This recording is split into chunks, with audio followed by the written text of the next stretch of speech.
안녕하세요, 에이머 여러분. 자산관리 플랫폼 에임의 창업자인 이지혜입니다. 매달 에이머들이 주시는 질문을 바탕으로 가장 많이 묻는 질문을 제가 영상으로 직접 말씀드리는 게 좋을 것 같아서 오늘도 그 시간 준비해봤습니다. 첫 번째, 에임의 성과를 코스피와 비교하는 그래프가 있는데 왜 코스피인가요? 미국 증시가 아닌가요? 라고 물어보 주셨어요. 사실 에임의 전략은 절대 수익을 추구하는 전략이에요. 시장 상황과 상관없이 주식시장이 어떻게 움직이던, 특히 주식시장이 많이 떨어질 때, 올해 겪었던 그런 위기일 때 흔들리지 않고 자산을 지킬 수 있게끔 다양한 자산에 배분을 해두는 거잖아요. 그래서 코스피가 됐든 S&P 500이 됐던 주식 지수랑 비교하는 게 꼭 맞는 대안은 아니거든요. 그럼에도 불구하고 한 지수를 골라야 됐던 것은 금융투자하면 떠올리는 그 변동성이 높고 불안하고 그런 지수가 전형적인 투자의 대안이 아닌가? 그에 대비해서 에임이 어떤 식으로 자산을 지켜가고 늘려가는가를 보여주기에는 코스피라는 지수가 적절하다라는 여러 피드백이 있었어요. 그래서 일반 개인 투자자분들에게서. 그래서 이걸 비교하게 됐고요. 정확히 말씀드리면 어떤 지수와도 비교하기는 굉장히 불편해요. 저희는 시장과 다르게 성과를 내는 게 목표이니까. 이해가 되셨죠? 두 번째, 에임이나 한국투자증권이 망하면 내 자산은 어떻게 되나요? 너무 걱정되고 불안합니다. 요즘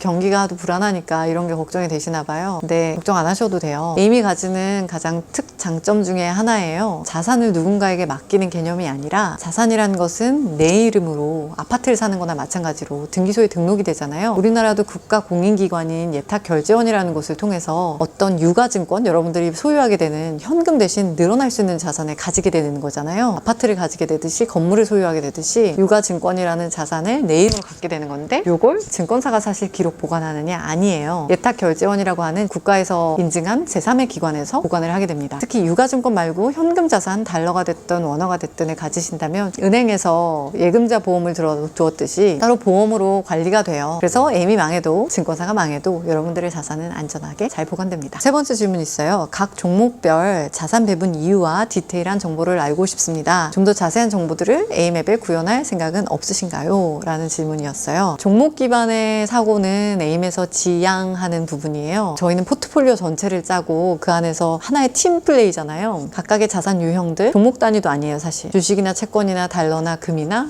원자재나 어떨 때는 부동산도 있을 수 있어요. 이런 다양한 자산들이 포트폴리오를 구성하면서 어떤 역할을 하는지, 그 자산 유형 자체의 고유의 캐릭터, 이런 것들을 좀 설명 더 드리고 싶거든요. 그런 정도의 개선이 앞으로 준비되어 있는데 단 역시나 종목 단위의 오늘의 수익, 지난 분기의 수익, 종목 단위의 사고는 최대한 지향하실 수 있도록 에임의 투자 방식, 철학, 전략과 맞는 정보를 더욱 보강해 나갈 계획입니다. 네 번째 질문, 에임만 바라보는 에이머입니다. 언제 성과를 실현하는 게 가장 좋을까요? 초보여서 잘 모르겠습니다. 사실 자산을 늘려가고 싶은 그 마음에 평생 그냥 늘리기만 할 건 아니잖아요. 뭔가 목표가 있으시겠죠. 그 자금에 주어진 에임이라고 부르는 그 목표가 있으실 거잖아요. 목표를 이뤘을 때 자산을 현금화하시면 가장 좋겠어요. 가장 이상적입니다. 근데 우리가 가는 과정에 이런 얘기를 드리는 이유는 변동성이 높은 투자 전략이 아니라서, 변동성이 사실 하루에 1% 이하 소수점짜리 정도의 움직임이 있고 꾸준히 오르거나 아니면 시장이 폭락할 때도 덜 떨어지면서 지키는 전략이에요. 그래서 시간이 지나면 자산 가치 하락이 또 회복되고. 뭐 같으세요? 부동산 같지 않으세요? 장기로 투자했을 때 성과가 나는 전략이기 때문에 시간의 호흡을 더 줄수록 자산이 늘어납니다. 그렇지만 혹시라도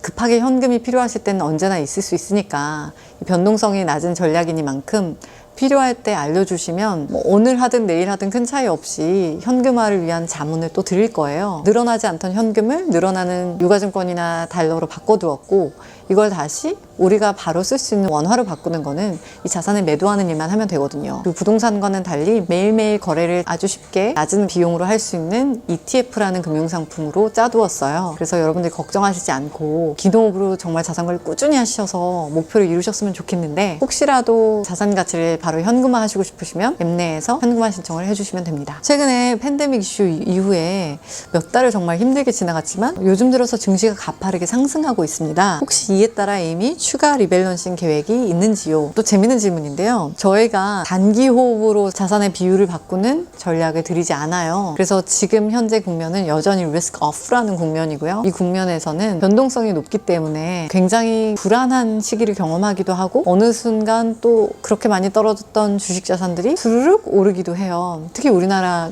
코스피가 신기하게 좀 많이 올랐죠. 여러 가지 이유들이 있는데 이머징 마켓은 원래 더 빨리 움직여요. 회복할 때. 그리고 더 빨리 떨어지고요. 변동성이 높은 시장의 특성을 또다시 한번 경험하고 계신 건데, 이 시기에 특정 국가 지수를 가지고 마켓 타이밍을 하다 보면 당연히 자칫 손해도 되게 많이 볼 수 있고요. 물론 신나게 수익을 얻을 수도 있는데 그 수익을 적시에 실현하거나 또 다시 시장에 재진입하거나 이런 타이밍을 잡는 게 굉장히 어려워요. 이런 좀 흥분되는 전략은 개인적으로 하시고, 에임과 함께하는 전략은 정말 밥 먹듯이 큰 돈을 맡겨도 정말 불안하지 않고 시간이 지날수록 그 가치를 더 깨닫게 되는 다른 전략이라고 이해하시면 좋겠어요. 그리고 물론 시장에 의미 있는 회복 국면으로의 변화가 감지되면 저희가 가장 먼저 알려드릴 거예요. 전략적인 자산 재배분은 또 에임에서 또 지원해 드릴 테니까 별도로 걱정은 안 하셔도 됩니다. 오늘도 이렇게 에이머분들이 주시는 질문에 성실하게 열심히 답변을 해드렸어요. 도움이 꼭 됐으면 하고요. 에임을 하라는 말씀이 아니라 저희가 추구하고 널리 알리고자 하는 이 합리적인 자산 증식 철학이 여러분 것이 되었으면 좋겠습니다. 진심으로요.